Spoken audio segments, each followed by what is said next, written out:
안녕하세요. H채널의 한창훈입니다. 반갑습니다. 2019년 4월 23일 비트코인 및 암호화폐 Q&A를 시작하도록 하겠습니다.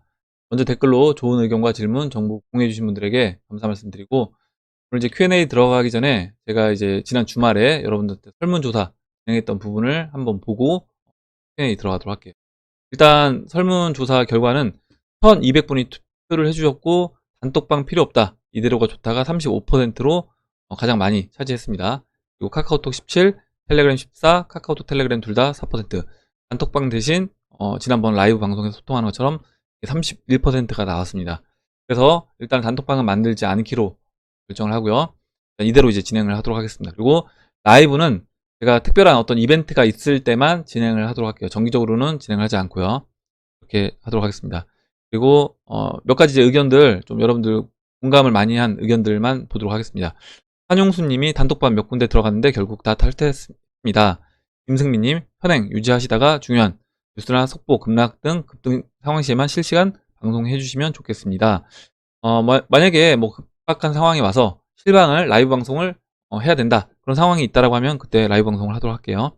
그리고 안승권님이 제 의견은 침묵 목적이 아니더라도 사람이 여러 명 있는 곳에서 엄한 일이 생길 확률이 99%라고 봅니다. 이렇게 얘기해 주셨고요. 그 다음에 신프랭크님은 라이브도 싫습니다. 잡담만 하게 되고 핵심만 딱딱, 영상도 시간도 짧고 굵게, 이대로가 좋아요. 이렇게 얘기해 주셨습니다. 그래서 라이브를 정기적으로는 저도 이제 진행할 생각은 없고요. 일단은 만약에 진행을 한다고 하더라도, 정기적으로 진행을 한다고 하더라도 뭐 이거를 뭐 매일 하거나 일주일에 한 번 하거나 이렇게는 할 생각은 없고, 하게 된다고 하더라도 뭐 한 달, 두 달에 한 번씩 이런 식으로 좀 진행을 하도록 하겠습니다. 여러분들 이제 그때 소통을 하실 수 있게끔 이렇게 하도록 하고요. 한 가지 제가 더 여러분들 같이 볼 의견이 있어서 한번 읽어볼게요. JWJ님이 써주셨는데, 캐나다에서는 아무 말 없이 점점 암호화폐 밴딩 머신이 큰 쇼핑몰이나 편의점에서 점점 늘어나고 있습니다. 미국이나 캐나다에서 큰 이슈 없이 조용히 늘려나가고, 이번 연도에는 캐나다 온타리오 정부에서는 세금을 비트코인으로도 받는다고 하고, 나라마다 화폐 개혁이니 인플레이션 등 각종 이슈로 인해 정말 가지고 있는 사람들이 조용히 준비하고들 있다는 게 2019년부터는 느낄 정도입니다. XRP가 55% 정도인데 곧 뭔가가 세계 은행들 사이에서 물꼬가 트이면 폭발 조짐이 있습니다. 물론 스텔라 루멘도 느낌이 역시 마찬가지입니다. 특히 스케줄이 빌 때 우버도 하고 있는데, 다운타운 금융 쪽에서 타는 사람들은 암호화폐에 대해서 긍정이든 부정이든 크립토 커런시에 대해서 타는 승객들끼리 이야기를 많이 하고 있다, 얘기해 주셔서 지금 캐나다에서 지금 어떤 일이 벌어지고 있는지 그 경험을 공유를 해주셔서 읽어봤습니다. 그러면 일단 Q&A 들어가기 전에 비트코인 차트를 보고 Q&A를 들어가도록 할게요. 어제 야간에 비트코인이 올랐습니다. 올랐는데 일단 5,400달러를 돌파하지 못했어요. 돌파하지 못했고, 지금 이렇게 채널을 그리면서 올라가고 있습니다. 올라가고 있고, 보시면 제가 채널을 지난번에 그릴 때는 좀 낮게 이렇게 그렸어요. 낮게 그렸습니다. 이렇게 이제 낮게 그리면 4월 26일이 이 채널이, 상승 채널이 5,400달러와 만나는 점이 4월 26일입니다. 그리고 만약에 이걸 좀 더 높게 해서 지금 이 곧 올라와 있는 이 영역들 다 포함시켜서 그린다라고 하면 4월 24일이에요. 그래서 저는 이제 4월 24일부터 4월 26일 이 안에서는 방향성을 보이지 않을까. 일단 맞고 다시, 어디였죠? 잠깐만요. 여기 보시면 4,780달러까지 내려오든지 아니면 여기서 다시 뚫고 올라가든지 둘 중에 하나 결정될 건데, 4,780달러만 깨지 않는다라고 하면 아직까지는 방향이 결정된 건 아닌 겁니다. 그리고 저는 일단 올라갈 확률이 훨씬 높다라고 이제 계속 말씀을 드리고 있잖아요.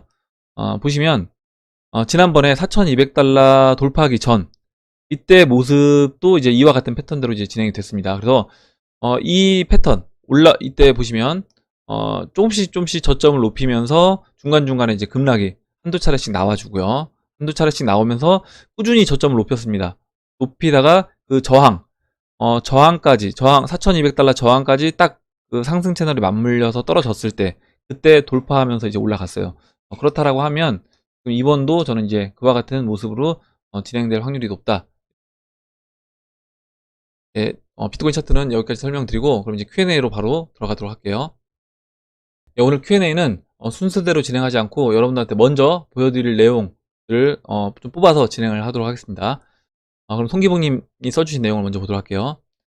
과학적 분석을 통한 매매를 하시는 와사비님의 비트코인 도미넌스를 보면서 이를 응용해 보려는데, 이번에 비트코인이 추세를 돌파한다는 가정하에 설정한 종목별 매매 방법인데요. 날짜로 보면 반감기 이후에 도미넌스 상승 그림 같던데, 지금은 전혀 환경이 다르다, 이렇게 얘기해 주셨고, 비트코인과 도미넌스가 같은 방향을 띠며 시가총액 상승 구간이 지금으로 보이는 것 같아서, 그 기준으로 보면 이번 상승에 큰 힘을 실어줄 종목은 비트코인, 이더리움, 리플, 트론, 나머지 알트는 상승률이 높으므로 함께 출발하는 듯하다, 도중하차하지 않을까 생각을 합니다. 이렇게 얘기해 주셨고요. 암호화폐 2017년 말 ETF로 써주셨는데, 선물 같아요. 선물 승인 고점 이후에 19년 환경은 벡터와 ETF 승인, 19년 5월에서 6월 벡터와 ETF 승인 시 금시장과 같은 시장이 전개된다면 조정 없이 장중 조정으로 한없이 상승한다는 결론이다. 뜻은 시간으로 방어하고 죽음을 맞게 될 것이다. 이렇게 얘기해 주셨는데, 일단 중간중간에 조정은 있을 겁니다. 20%든 30%든 그런 중간중간에 조정은 있을 것이고요. 그 조정을 내가 다 먹으려고는 하면 안 된다. 제가 드리고 싶은 말씀은 그거고, 만약에 내가 이제 물량을 일정 부분 물량을 매도를 해서 털어내는 건 상관이 없겠지만, 전량을 매도를 하고 다시 전량을 매수하고 전량 매도하고 매수하고 해서 수량을 늘리겠다 또는 돈을 벌겠다라는 거는 굉장히 저는 이제 위험한 선택이 될 수 있다, 이렇게 생각하는 겁니다. 그래서 홀딩 물량만 지켜주신다라고 하면 일정 부분은 단기 고점으로 보이는 영역에서는 매도를 하셔도 상관없고요. 제가 그 부분은 잠시 뒤에 다시 좀 더 자세하게 설명을 드리도록 할게요. 그래서 이러한 현상은 내일 일찍이 한컴에서 간접 경험했다고 밝혔다. 그러면 3일 상승, 1일 조정하면 계속 오른다는 말임. 근데 그 1일 조정이 비트코인 시장에서는 꽤 크게 나올 수도 있는 겁니다. 금 차트를 보라. 저 찬란한 역사를 만들게 된다면 한 주도 털지 말고 장기전을 펼치라는 말이네요. 이렇게 얘기해 주셨고요. 밑에 이제 보시면 8월 28일, 그러니까 2018년도 8월 28일과 올해 4월 20일 이제 주가를 비교해 주셨어요. 그래서 비트코인 같은 경우는 774만 원이었고 8월 28일이 2018년도, 올해가 610만 원이어서 현재 이 610만 원이 18.8%다. 그리고 리플은 100%고요. 가격이 이제 비슷한 겁니다. 그리고 이제 트론은 101%로 이제 거의 비슷하고요. 에이다는 78.9%로 이제 비트코인과 비슷하고, 이더리움은 69.7%로 이제 비트코인보다 오히려 낮게 형성되어 있다. 대시, 이더리움 클래식, 네오 같은 경우는 더 낮게 형성되어 있어요. 그래서 이거를 참고해 본다라고 하면 시장에서 올라갔던 종목들, 그리고 아직까지 오히려 비트코인보다 덜 올라간 종목들까지 이렇게 구별해서 이제 볼 수 있습니다. 이걸 다 정리를 해주셔서 한번 여러분들 필요하신 분들은 이제 보시면 될 것 같아요. 그리고 여기서 이제 1차 낙폭 과대 종목 대박치고 2차에는 도미넌스 관련 주 종목 외 리플이 대세, 빠진 게 없으므로 대장주로 등극이 예상된다. 라이트, 이오스, 에이다 등등 가다가 이제 좀 하락할 것으로 예상이 된다, 이렇게 얘기해 주셨는데, 여기 이제 와사비님이 써주신 내용을 같이 보도록 하겠습니다.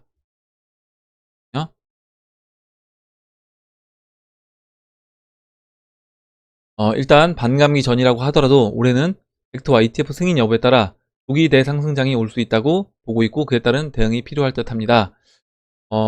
그 2016년 반감기 그리고 2020년 반감기 이 이슈를 통해서 2015년 하락부터 다시 2017년도 상승까지 그 4년 주기설 얘기하시는 분들이 있습니다. 2013년도부터 17년도까지요. 그렇게 본다라고 했을 때 2021년이 다시 상승의 고점이 될 수 있다, 이렇게 이제 보기도 하는데, 물론 이제 그렇게 진행이 될 수도 있고, 만약에 지금 와사비님이 써주셨던 것처럼 벡터와 ETF 승인 여부에 따라서 올해 이제 조기 대상승장이 올 수도 있는 겁니다. 비트 도미넌스에 관해서는 저는 장기적으로 뒤집힌 하락형 N자, 하락 상승 하락형으로 하락하는 상태로 보고 있습니다. 지금은 비트 도미넌스의 하락 채널의 상단부에 닿아 있는 상태로 봅니다. 지난 크립토 겨울에도 대응할 때 엄청난 과대 폭락에도 불구하고 비트 도미넌스는 자신의 전고점을 돌파하지 못했습니다. 비트 도미넌스는 18년 9월 61%, 18년 12월 58%까지 상승하는데 그쳤습니다. 이는 시간이 가면서 대형 알트 나름대로 비트와 같은 연륜을 쌓아가고 있고 생태계를 시장에서 인정받고 있기 때문으로 보고 있습니다. 그리고 비트가 대장주이고 디지털 금의 역할을 할 것이지만, 대형 알트의 비약적인 성장으로 비트 도미넌스는 장기적으로 하락하는 모습을 그릴 것으로 봅니다. 그래서 비트도 당연히 가져가야 하지만 대형 알트도 쥐고 있어야 한다고 말했던 겁니다. 그러면 앞으로 어떻게 전개될 가능성이 많은가 보면, 크립토 시장은 재상승의 발판만 다지는 현재 상태에서 과거 대상승장의 패턴대로 전개가 된다면 첫 번째, 일단 대형 알트가 상승하면서 비트 도미넌스의 하락이 먼저 나오고, 얘기해 줄 거예요. 제가 비트 도미넌스 차트를 보면서 말씀드릴게요.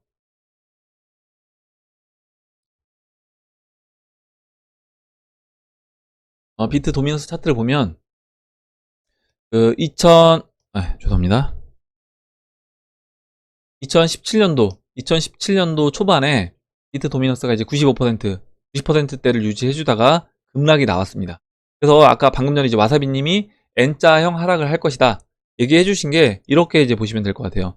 2017년도 하락했을 때 5월달 상승량 때 이렇게 하락하고 중간에서 맞고 반등 나오고요. 이렇게 재차 하락. 이렇게도 이제 N자로 볼 수 있는 거고요. 또 이렇게도 볼 수 있습니다. 뭐냐면 더 크게 본다라고 하면 채널 하단부까지 빠지고 반등 나오고 빠지고 이렇게 볼 수도 있어요. 그래서 일단 뭐 N자 크기로 본다라고 하면 첫 번째 말씀드린 게 좀 더 맞긴 할 것 같은데, 와사비님이 지금 보시는 그림이 이제 이런 그림입니다. 이렇게 N자로 하락했다가 반등 나와주고 다시 재차 하락해서 채널 하단부까지 빠질 수 있다. 그러면 지금도 이제 이와 같이 진행이 될 수 있다라고 보시는 거예요. 왜냐면 일단 지금 보시는 것처럼 삼각 수렴을 했습니다. 삼각 수렴을 했고 삼각 수렴의 중심값이 57이에요. 57인데 그 57을 깨고 내려왔습니다. 하락 이탈했죠. 하락 이탈했고 지금 W자 모양을 만들어줘서 반등이 잠깐 나왔는데, 여기서 이제 본격적으로 그럼 이 반등은 뭐냐? 지금 최근에 BNB라든가 BAT라든가 그리고 레이븐 이런 대형 알트코인들 중에서 어느 정도 사이즈가 되는 알트코인들이 먼저 시장을 주도해서 올라갔습니다. 그렇게 되면서 이 도미넌스가 무너진 거죠. 무너졌고 여기서 이제 아까 흥기봉님이 얘기해 주셨던 뭐 리플이라든가 뭐 트론이라든가 기존의 이더리움이라든가 이런 대형 알트코인들이 본격적으로 상승하기 시작한다라고 하면, 방금 전에 이제 와사비님이 얘기해 주셨던 N자 하락이 나올 거다 본격적으로. 그래서 N자 하락이 이런 식으로 이제 나올 수 있다는 겁니다. 이런 식으로 이제 그려지겠죠.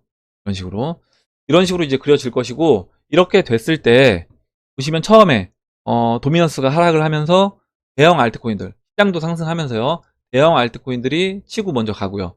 그 이후에 비트 도미넌스가 다시 재차 상승할 때 이때는 비트코인 혼자 치고 가는 그런 장이 열릴 겁니다. 혼자 상승하는 그런 장이 열리고, 그 다음에 재차 다시 하락하면서 비트코인은 좀 쉬어주고 그때 대형 알트코인들이 다시 치고 가는 그런 시장이 펼쳐질 거다. 이렇게 이제 보시는 거예요. 그래서 우리가 이제 이 내용을 참고를 한다라고 하면 시장에서 어떤 식으로 포트폴리오를 지금 끌고 가고, 아까 이제 와사비님이 얘기해 주셨던 것처럼 대형 알트코인들도 포트폴리오에 일정 부분은 담아둘 필요가 있다. 아까 뭐 리플, 이오스, 이더리움 이런 대형 알트코인들도 비트와 더불어서 포트폴리오에 어느 정도 담아둬야 된다 얘기를 해주신 겁니다. 네, 이렇게 읽어봤고요. 이제 마지막으로 송기봉님이 써주신 내용 여기만 이제 볼게요. 그러면 어떻게 대응해야 하는지 일단은 대형 알트네요. 투자에 많은 참고하도록 하겠습니다. 얼마 전 이더리움 얘기도 들었고 이더리움이 한간에 올해 200에서 300만원까지 간다는 분석하는 글이 있던데 참고하도록 하겠습니다. 얘기해 주셨고, 밑에 내용은 아까 이제 올해 8월 20일 작년 주가 28, 이더리움 같아요. 이더리움 28만 6천원 11월 폭락 전 그 당시 박스권이었으므로 큰 차이 없으리라 보고 현재 20만원을 최저 바닥에서 올라온 가격을 100분율로 표시하는 거다. 얘기해 주셨습니다. 지금 이제 송기봉님하고 와사비님이 이렇게 되게 좋은 의견을 주셨어요. 그래서 이 부분을 참고하셔서 투자에 참고하시면 도움이 될 것 같아요. 그리고 이렇게 된다라고 하면 오히려 이제 2017년도 후반에 그런 어떤 불장 그런 모습이 앞으로 이제 나올 수 있을 것으로 저도 생각이 됩니다. 그리고 다음 보도록 할게요. 다음으로 야옹님이 써주신 내용을 보도록 하겠습니다. 트레이딩 뷰 영업판의 모든 인기 게시글들 18개 가량이 비트코인 시옷에 대해 이야기하고 있습니다. 전원이 다 저러는 건 처음 보는데요. 작년부터 제가 트레이딩 뷰 글을 분석하는 인간지표 봇을 개발해서 본 결과 시총이 작은 코인들은 인간지표가 잘 맞는데 비트코인은 인간지표랑 반대로 가는 경향이 강하더라고요. 한 70%는 반대로 가서 이번에 상승시킬 거라는 믿음이 인간지표에서 확 생겨버립니다. 얘기해 주셨고, 지금 보시면 이렇게 비트코인에 대해서 만약에 하락 뷰를 보는 분들이 4,200달러, 그때 이제 비트코인 4,200달러 저항 맞을 때도 그때도 굉장히 또 많았습니다. 그때도 많았는데 오히려 이제 역으로 올랐죠. 역으로 올랐고 지금도 이제 이렇게 어떤 트레이딩을 하시는 분들이 하락을 많이 본다라고 하면 그거는 이제 오히려 역으로 또 상방으로 볼 수 있다. 그리고 제가 지난번에 이제 어제였죠. 어제 숏 차트를 말씀을 드렸는데 단기에 숏이 좀 올라왔습니다. 올라오긴 했지만 그 추세를 전환할 만큼의 물량은 아니에요. 그렇다라고 하면 오히려 숏은 숏 차트는 저는 이제 우하향 할 것이라고 보고 있고 오히려 지금 이렇게 단기 반등했다라고 하면 맞고 떨어질 수 있다. 떨어질 확률이 좀 더 높게 보입니다. 네, 이렇게 말씀드리고 그리고 이제 야옹님이 써주신 내용을 한 가지 더 볼게요. 예전에 1-1한 때 $8,500 타켓을 주로 두셨던 것 같은데 최근에는 약간 하향 조정하셨는데 특별한 이유가 있나요? 물론 분할 매도적인 관점에서 당연히 이해합니다. 8,500 아래에 있는 저항들도 큰 저항대들로 해석하신 건지 궁금해요. 일단 뭐 송기봉님 의견도 제가 참고를 했고요. 비트코인 차트를 보면 잠깐만요. 비트코인 차트를 보고 설명을 드리도록 하겠습니다. 보시면요. 지금 제가 이제 수평선을 몇 개를 그렸는데 지금 7,350달러가 이때 이제 고점입니다. 이때 고점이기도 하고요. 그리고 8,400달러가 보시면 그 내려올 때 200일 이평선 맞고 떨어졌던 자리입니다. 여기 2018년도 7월 25일 고점이에요. 그래서 보시면 지금 저는 이제 처음에 제가 8,500달러까지도 충분히 가능해 보인다 이렇게 말씀드렸고 최근에 이제 7,400부터 분할 매도 관점으로 말씀을 드립니다. 보시면요. 그 2018년도 11월 15일 날 추세를 깨고 내려왔던 그 지점부터 이때 11월 15일부터 12월 15일까지 이 하락했던 그 높이를 계산을 해보면 측정을 해보면 그리고 여기 지금 올라왔던 이 구간을요 20주 이평선부터 해서 올라왔던 구간을 본다라고 하면 주봉으로 보면요 확대해서 볼게요. 보세요. 지금 이 제가 그린 이 높이가 이 측정한 이 값이 11월 15일 깨고 내려왔던 그리고 12월 15일 저점까지 높이입니다. 이 높이를 이제 그대로 갖고 왔어요. 그대로 갖고 와서 지금 20주 이평선 위에 올라탔을 때부터 재보면 지금 이 높이 위치가 7,400달러 근처에 닿아 있습니다. 그래서 지금 내려왔던 폭만큼 다시 반등한다라고 하면 이 정도부터는 분할 매도 관점으로 봐줘도 저는 괜찮지 않나 이렇게 생각을 해서 좀 더 이제 내려서 그 고점 높이를 좀 더 내려서 제가 말씀을 드리고 있는 거고 그렇게 본다라고 했을 때 한 7,400달러부터 8,500달러 그 사이에서는 분할로 여러분들도 이제 각자 취향에 맞게끔 분할 매도하시면 되는데 제가 여기서 이제 당부 말씀드릴 건 뭐냐면 전량 매도를 했다가 내가 전량 매수할 이렇게는 하지 마셔라. 아무리 여기가 저항이 많고 여기서 단기 하락 확률이 굉장히 높다. 뭐 제가 봤을 때는 이 정도부터 올라온다라고 하면 여기서 바로 다이렉트로 계속 올라갈 수 없는 겁니다. 왜냐면 이 50주선을 돌리는 그 작업을 해줘야 시간이 필요하기 때문에 50주선을 돌리는 시간상 한번 올라와주고 반등을 해주고요. 반등을 해주고 눌러주고 그 다음에 다시 반등하는 이런 흐름으로 가야지 저는 맞지 않나라고 하면 단기 하락은 꼭 필요해 보인다라는 거죠. 그런데 그렇게 단기 하락이 확실해 보이면 전량 다 때리고 다 매수하면 되지 않느냐 이렇게 볼 수 있는데 그렇게 하지 마시라는 겁니다. 무슨 얘기냐면 보세요. 만약에 여러분들 여기서 이제 단기 고점을 예상해서 매도를 계속합니다. 매도를 계속했는데 세력이 우리가 생각했던 것보다 더 끌어올려서 10,000달러 만약에 한 12,000달러까지 2,000달러까지 끌어올린 다음에 그 이후에 진짜 5,000달러까지 다시 뺀다라고 하면 8,000달러에서 털렸을 때 마음이 이제 급해진다는 거죠. 그러니까 오히려 이때도 이제 두 다리 뻗고 못 자는 겁니다. 자고 일어나면 또 올라갈까봐. 자고 일어나면 또 비트코인 또 상승할까봐 마음이 불안해요. 그러면 이제 매매가 좋은 매매가 아니다라고 판단하고 그렇다라고 하면 어떻게 우리가 매매를 해야 되는 거냐? 홀딩 물량은 적어도 홀딩 물량 70에서 80%는 지켜주고요. 거기에서 나머지 물량들만 여러분들이 어떤 취향에 맞게끔 분할로 매도를 하고 매수하시면 되는 거죠. 이렇게 보고 있고 여기서 나는 단기 매매는 관심 없다라는 분들은 그냥 쭉 홀딩 하셔도 저는 큰 무리가 없는 위치라고 봅니다. 무슨 얘기냐면 지금 큰 그림을 놓고 보면 사실 지금 이 위치가 채널 하단부에 거의 바닥에 닿아 있어요. 바닥에 닿아 있기 때문에 여기에서 물론 내가 30% 이런 조정을 생각해 본다고 하더라도 나는 이런 것도 이제 귀찮다라고 하시면 그냥 다 홀딩 하셔도 되고, 나중에 충분히 상승해서 채널 고점 근처에 왔을 때 그때부터 분할 매도 관점으로 보셔도 된다, 이렇게 보시고, 이런 분들도 있습니다. 제가 뭐 이 수익을 취하는 거는 각자 취향에 맞게라고 말씀드리는 이유는 뭐냐면, 만약에 이번 상승 8,000달러까지 올라왔어요. 7,400에서 8,000달러까지 올라와서 바닥에 산 대비해서 난 두세 배 올랐다, 알트코인들 뭐 3배, 4배 올랐다라고 하면, 난 여기서 진짜 만약에 다 팔고 시장이 추가적으로 올라가도 나는 전혀 상관없다라고 하시는 분들은 다 매도하셔도 되는 거예요. 다 매도하신 후에 진짜 운이 좋게 다시 5,500달러까지 다시 빠진다라고 하면 그때 다시 재매수하시면 좋겠죠. 근데 그것도 이제 그 각오를 해야 되는 겁니다. 내가 여기서 다 매도하고 밑에서 받을 때는 나는 추가적으로 상승했을 때 쫓아가지 않겠다, 이거를 이제 생각을 하셔야 되는 거예요. 쫓아가게 되면 오히려 이제 개수를 또 잃게 되는 것이기 때문에 그거를 조심하셔야 됩니다. 이제 그 부분을 왜 말씀드렸냐면, 아니요,